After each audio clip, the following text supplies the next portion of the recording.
जय गुरुदेव। गुरुर्ब्रह्मा गुरुर्विष्णु गुरुदेवो महेश्वरः। गुरुः साक्षात् परम ब्रह्म तस्मै श्री गुरुवे नमः। अर्चनी वंदनी प्रातः स्मरणी परम पूजनी गुरुदेव के चरणों में बारंबार वंदन कर आरंभ करते हैं। वास्तु विद्या के इस 8वें पाठ में आप सभी का स्वागत है, हार्दिक अभिनंदन है। हम review of the ancient wisdom, अपने पास कितना समृद्ध साहित्य कह लो, विज्ञान कह लो, वो अवेलेबल है, उसको देखने का, समझने का प्रयास कर रहे हैं। उस क्रम में सबसे पहले संस्कृत को रखा है। सामान्य रूप से अपन वेद लेते हैं, लेकिन अभी उस क्रम में संस्कृत को रखा है। और संस्कृत के अंतर्गत अपन विभिन्न विषय जैसे निघंटु, इसको देख चुके हैं। संस्कृत यानी रिफाइंड, ये समझ चुके हैं। पाणिनि अष्टाध्यायी, उसको भी थोड़ा बहुत जान चुके हैं। और नाम लिंगानुशासन, जिसको अपन अमरकोश के नाम से जानते हैं, और एक वास्तुशास्त्री को अमरकोश का ज्ञान होना क्यों आवश्यक है, इसको भी देख चुके हैं। आज की इकाई में, आज के पाठ में अपन मातृका विज्ञान और एकाक्षरी, इसको देखने का, समझने का प्रयास करेंगे। और ये अपना भाषा का कह लो, संस्कृत का कह लो, ये बेस है, ये आधार है, ये नींव है। इसका विस्तार से वर्णन आगम के ग्रंथों में अपने को प्राप्त होता है। जब कभी समय रहेगा आगम ग्रंथों को देखने का, सुनने का, समझने का, तब इसको विस्तार देंगे कि कैसे वो परा, पश्यंती, मध्यमा और वेखरी, और वेखरी में कैसा ये सारा जो अपना शब्द है, इसका जो जगत है मातृका का, वो कैसे विस्तार को प्राप्त हुआ, उसको किसी और समय आगम ग्रंथों, जब अपन आगम शब्द का प्रयोग करते हैं तो आगम, निगम, बखानी, है ना। आगम जो ग्रंथ है उसको भी थोड़ा सा आज हल्का सा देखेंगे इंट्रोडक्शन के रूप में, केवल दाम कुछ। और एकाक्षरी, एक एक अक्षर का क्या मीनिंग है, अर्थ है, उसको भी समझने का प्रयास करेंगे। पहले श्लोक का उच्चारण करते हैं, फिर आगे चलेंगे। विश्वकर्म प्रकाश, अध्याय 1, श्लोक क्रमांक 5। वास्तुशास्त्रम प्रवक्ष्यामि लोकानाम हित कामयया। शास्त्र का उद्देश्य बताते हैं। कहते हैं कि देखो, अब जो है मैं वास्तुशास्त्र को कहता हूँ। क्यों कहता हूँ? जगत के हित की कामना से, लोगों के हित की कामना से अब मैं वास्तुशास्त्र का वर्णन करता हूँ या उसको कहता हूँ। अब यहाँ एक सारांश रूप में मंत्र और मातृकाओं का रहस्य ऐसी एक पुस्तक उपलब्ध है, वही archive.org पर। तो इसमें मातृकाओं का रहस्य बताया है। इसको जो अपन देखते हैं तो इसमें अपने को बहुत सारे रहस्य इनके प्राप्त होते हैं। इसमें पहले उन रहस्यों का उद्घाटन किया, उनको बताया कि कैसे एक पशु है, पशुपति है और पाश है। ये जो बंधन है वो पाश के कारण है। पाश से मुक्त हो जाए तो ये जो है ये शिव हो जाए, जीव जो है वो शिव हो जाए। तो पाश में बंधा हुआ है, स्वर और व्यंजन का वर्णन चल रहा है यहाँ पर। तो ये शास्त्र के आधार पर अपन संक्षेप में थोड़ा देखने का, समझने का प्रयास कर रहे हैं कि कैसे वो तत्व हैं, 36 तत्व हैं, किस प्रकार उनका संबंध जो है वो वर्णों से, अक्षर से, मातृकाओं से जुड़ा हुआ है। ये उसका कंटेंट है इस पुस्तक का।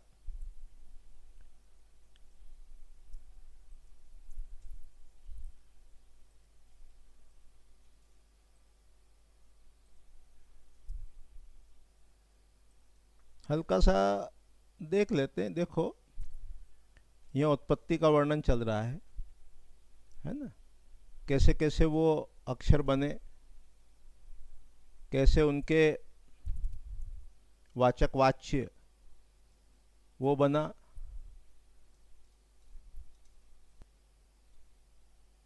कुछ ग्रंथों के नाम वासिष्ठ संहिता, सनक संहिता, सुख संहिता, सनंदन संहिता, सनत कुमार संहिता, ये ग्रंथों के नाम हैं। और जो श्री यंत्र है, अधिकतर ने उनका नाम सुना होगा, श्री यंत्र का। और जो सौंदर्य लहरी है उस पर टीका है, लक्ष्मीधर की व्याख्या या टीका है। अब ये 28 आगम बताए गए हैं आगे,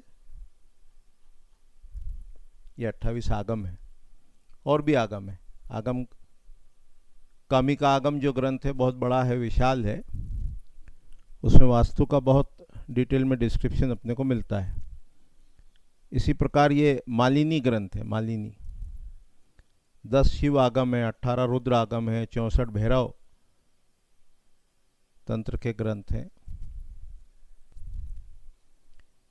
यहाँ ये विष्णु क्रांत वर्ग के तंत्र ग्रंथ, उसका वर्णन है। 64 है, 64। फिर रथ क्रांता उनके ग्रंथ हैं 64। फिर अश्वक्रांता उसके ग्रंथ हैं।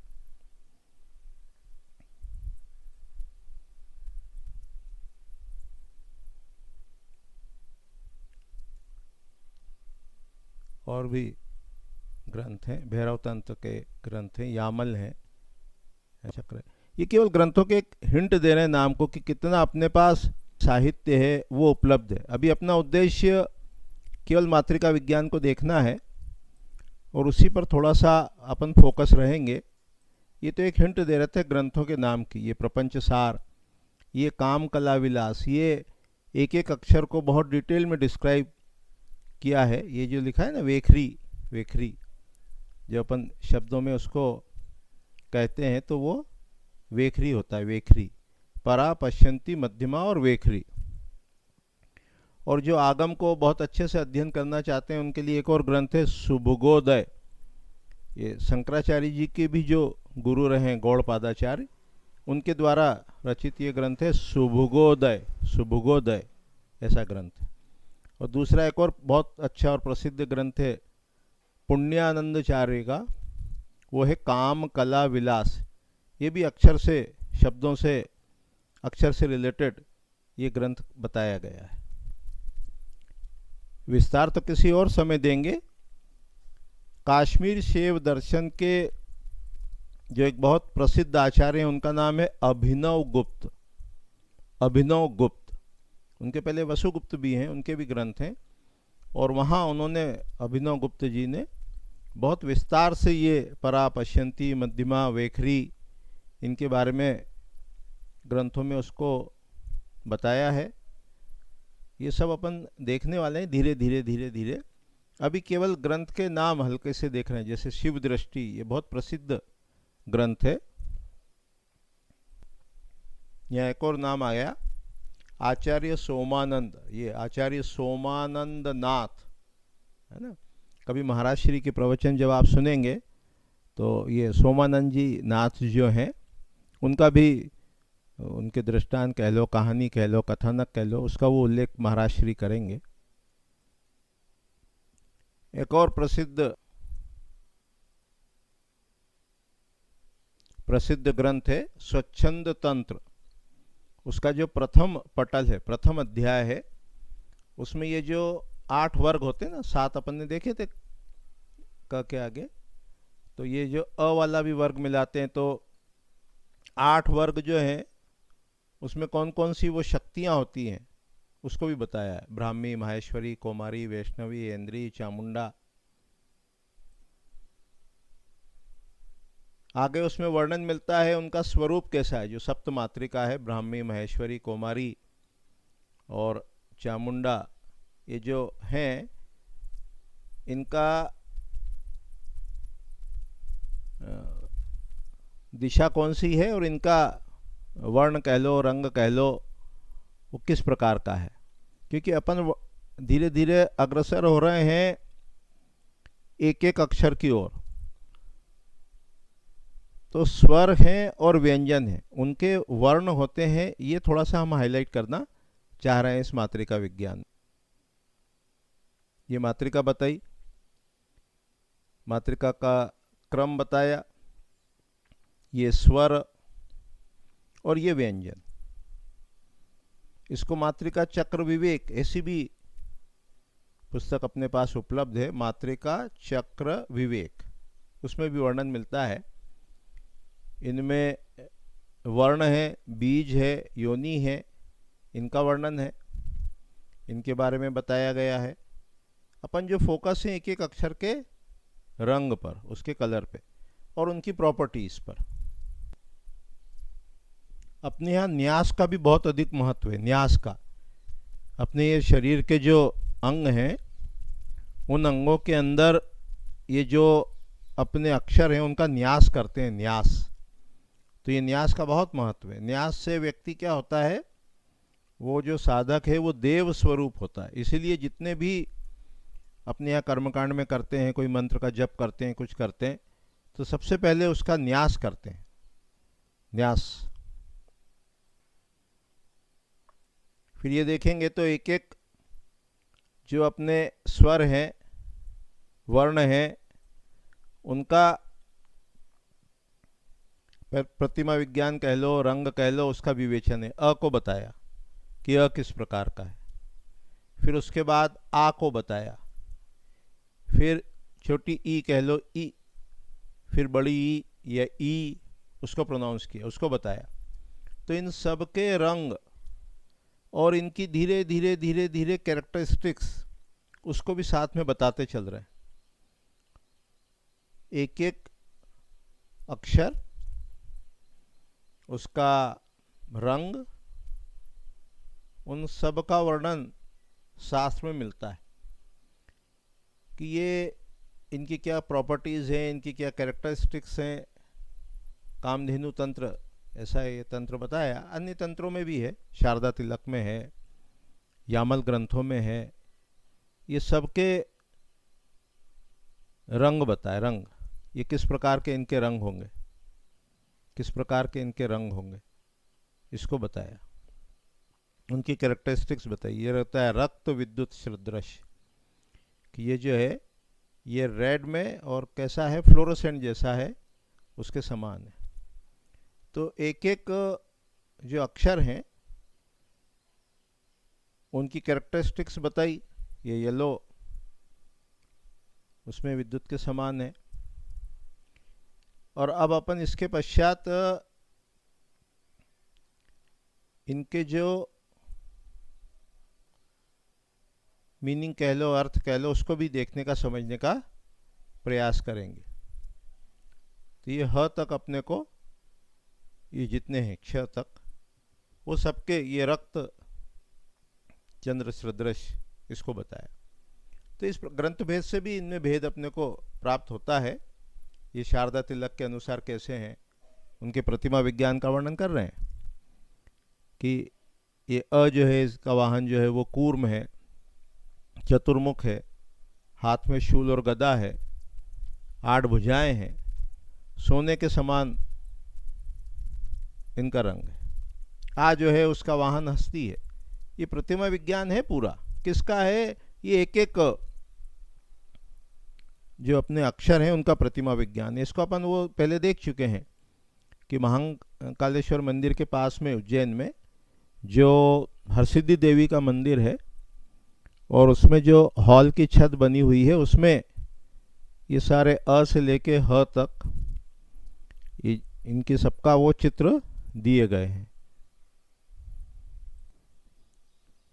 फिर अपना जो कोर्स अपन ने बनाया वास्तुशास्त्र का, उस वास्तुशास्त्र के कोर्स के 15वें पाठ में अपन ने बताया कि अक्षर और प्रतिमा विज्ञान, और एक एक अक्षर का एकाक्षरी के माध्यम से, एकाक्षरी अपन ने कई ग्रंथों से ली है, उसमें अग्नि पुराण भी है, कि एक एक अक्षर का यानी अ यानी वासुदेव, आ मतलब ब्रह्मा। जब अपन उनसे प्रॉपर्टीज़ को डिकोड करेंगे तो ये अक्षर के साथ में, इनके मीनिंग के साथ में कैसे डिकोड करना, उसको भी समझेंगे, जानेंगे। तो वहाँ से एक एक अक्षर के मीनिंग अपन ने लिए हैं और मन में क्या चल रहा है उसको भी देखने का, समझने का प्रयास इस एकाक्षरी के माध्यम से करते हैं। और उसमें शल्य ज्ञान भी करते हैं। कैसे करेंगे वो अपन शल्य ज्ञान के अध्याय में देखेंगे। यहाँ तो ये बता रहे हैं कि एक एक अक्षर का अपना मीनिंग है, उसका अपना अर्थ है, उससे बहुत कुछ अपन ज्ञात कर सकते हैं। अभी ज़्यादा स्पष्ट ना हो तो थोड़ी सी एक हिंट देते हैं। जैसे अक्षर है ज, अक्षर है ज, अक्षर है ण, ण, तो ण का अर्थ दिया निश्चय। तो इसका उपयोग वास्तु में करना हो, करेक्शन में करना हो, सुधार में करना हो, तो सामान्य रूप से जो अपन सजेस्ट करते हैं कि लाइफ में जब भी टर्निंग पॉइंट हो और अनिर्णय की स्थिति हो, आप डिसीजन नहीं ले पाते हो, तो ण अक्षर को लिखकर, उसका कलर भी दिया हुआ है, ण अक्षर को लिखकर यदि जहां आप बैठते हो ज़्यादा समय, उसके सामने दीवार पर लगाएंगे तो निश्चित रूप से आप के मन में एक निश्चितता आएगी और आप डिसीजन लेने में समर्थ होंगे। इसी प्रकार जो विजय चाहते हैं, जय चाहते हैं कॉम्पिटिटर्स पर या अपने फील्ड में विजय को प्राप्त करना चाहते हैं, उनके लिए अक्षर बताया ज। ज यानी विजय, ज यानी जय, ज यानी विजय। तो इस प्रकार से अपन वास्तु सुधार में भी एक एक अक्षर का प्रयोग कर सकते हैं। कुछ अक्षरों का प्रयोग नहीं करना है, तो वो जब विषय को विस्तार देंगे तो अपन देख पाएंगे। अभी दो शब्द ज और न, इसका प्रयोग आप करके देख भी सकते हैं, तो उससे विश्वास होता है। और उसके बाद ये मन में क्या चल रहा है उसको भी, शल्य ज्ञान वाला जब चैप्टर अपन अध्ययन करेंगे तब इसको भी देखने का प्रयास करेंगे कि जो प्रथम अक्षर आता है उससे कैसे शल्य का ज्ञान होता है, उससे कैसे हम किसी व्यक्ति के बारे में, विषय के बारे में जानकारी प्राप्त कर सकते हैं। तो आज की इकाई में, आज के पाठ में अपन ने थोड़ा सा मातृका विज्ञान को समझने का प्रयास किया। अक्षर को, स्वर को, व्यंजन को और एकाक्षरी को संक्षेप में देखने का प्रयास किया। और ये सब अपन अध्ययन कर रहे हैं review of the ancient wisdom की, कितना समृद्ध ज्ञान अपने पास उपलब्ध है। तो अभी इतने ही कह के वाणी को विराम देते हैं। आगामी पाठ में हम वेद के संबंध में जानेंगे कि 4 प्रमुख वेद, ऋग्वेद, सामवेद, यजुर्वेद, अथर्ववेद, और उसमें विभिन्न प्रकृति की शक्तियाँ, चाहे वो अग्नि हो, वायु हो, जल हो, और उनसे कैसे प्रार्थना करना। और वास्तु के संदर्भ में जब देखना चाहेंगे तो जो वास्तु पुरुष मंडल में देवता हैं, चाहे वो अग्नि हो, चाहे सूर्य हो, चाहे यम हो, चाहे वरुण हो, चाहे पर्जन्य हो, चाहे मित्र हो, तो ये जो वेद में देवताओं का वर्णन किया और जिस देवी देवता से जो प्रार्थना की गई वही उनके गुण या कैरेक्टरिस्टिक्स हैं, उसको अपन वेद के माध्यम से, वेद में क्या है, ऋषि है, देवता है और छंद है, तो वेद के संदर्भ में थोड़ा सा अपन अध्ययन करेंगे। अभी इतने ही कह के वाणी को विराम देते हैं। जय गुरुदेव, जय गुरुदेव।